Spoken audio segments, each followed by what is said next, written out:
안녕하세요, 이밀링입니다. 굉장히 오랜만에 채널로 돌아왔는데요.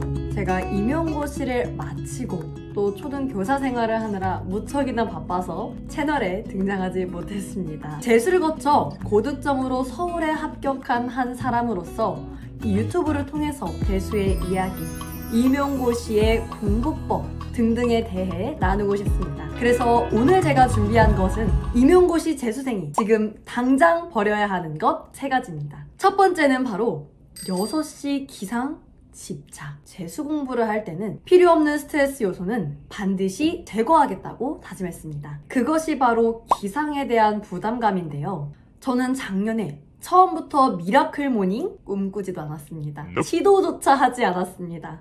처음에는 딱 10시까지 독서실 자리에 앉기, 몇 개월 후에는 9시까지 앉기, 그리고 뽀개기를 할 때만 늦어도 7시에는 독서실 자리에 앉자 라고 스스로에게 약속을 했어요. 즉 1년 동안 내내 무리하게 6시에 일어난 적이 없다는 것입니다. 잠을 충분히 자서 공부를 할 수 있는 최상의 컨디션을 유지하는 것이 무엇보다 중요하다고 생각했거든요. 초수 때는 고등학생 때도 안 하던 밤샘 공부를 처음 도전하면서 쓸데없는 에너지와 시간을 낭비한 적도 있습니다. 특히 6시에 무조건 일어나겠다라고 다짐을 한다면 이러하지 못한 날 나 스스로를 자책하게 되고 하루 종일 기분이 꿀꿀하고 또 그것을 보완하겠다며 다시 또 밤샘 공부를 하는 악순환이 일어날 수밖에 없는 것이죠. 충분한 수면은 나를 위한 최고의 선물입니다. 그래서 만약 아침 공부, 새벽 공부를 하는 것이 내 성향에 맞다면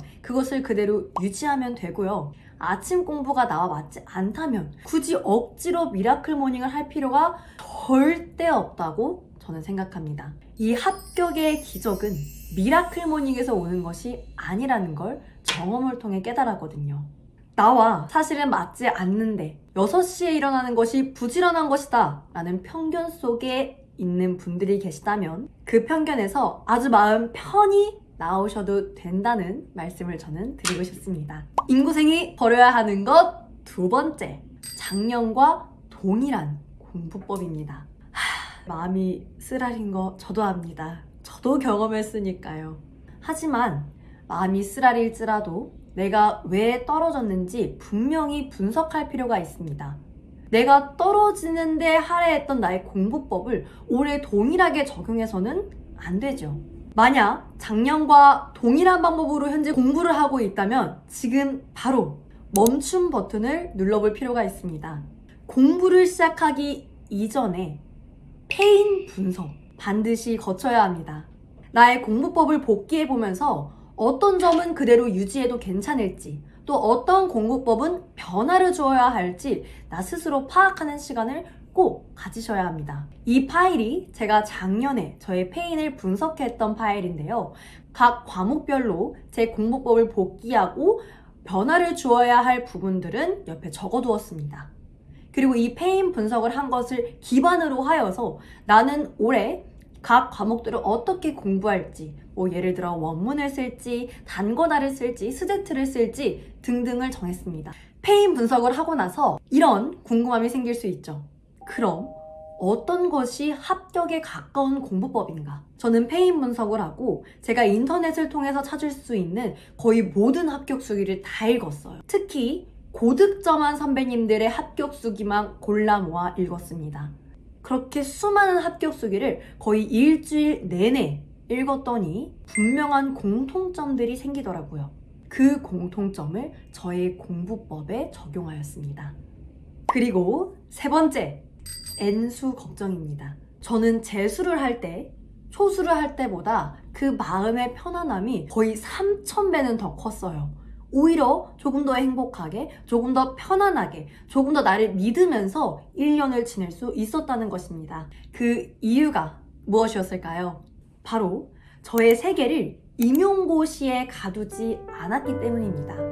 초수를 할 때는 마음의 준비를 크게 하지 않고 공부를 시작했기 때문에 내가 이 시험에 떨어지면 안 될 것 같고 마치 실패한 사람일 것 같은 두려움이 있었습니다. 그런데 재수를 할 때는 그러한 두려움을 처음부터 원천 봉쇄를 했어요.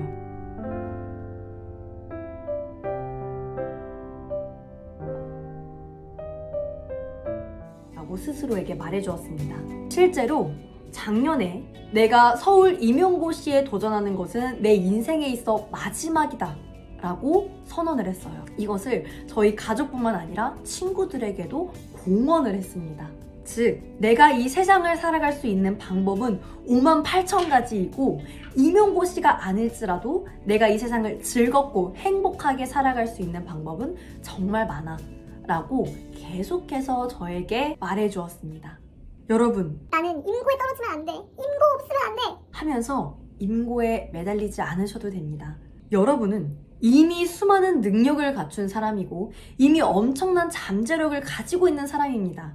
우리가 1년 동안 또는 더 긴 시간 동안 내 안에 있는 잠재력을 들춰낼 수 있는 기회가 없었기 때문에 이를 쉽게 인지하지 못할 뿐입니다. 따라서 내가 이 세상에 기여할 수 있는 방법은 무수히 많다라는 것을 스스로 믿고 그 마음으로 편안하게 이 시험에 임하시길 권해드립니다. 올해의 시간에 지금의 나에게만 온 에너지와 신경을 집중하면서 저 멀리에 있는 미래의 불안을 끌어오지 맙시다. 임고에 아주 쿨한 마인드를 장착하시길 응원합니다. 여러분도 작년에 느끼셨을 수 있겠지만 임용고시에 쏟는 시간이 그 점수에 무조건적으로 비례하진 않습니다. 임용고시를 합격한 사람들은 어떻게 공부했는지, 어떠한 공부법이 이 시험에 맞는 것인지 열심히 찾아보는 시간을 가지시면서 효율을 그리고 공부의 실속을 챙기셨으면 좋겠습니다. 그리고 동시에 여러분 스스로를 자책하지 말고 내 마음을 괴롭히지 말고 작년보다 조금은 더 편안한 마음으로 합격의 기적을 이루시길 응원하겠습니다. 그 지난한 시간을 겪고도 임용고시를 다시 한 번 더 도전해보기로 한 여러분의 선택 정말 대단합니다.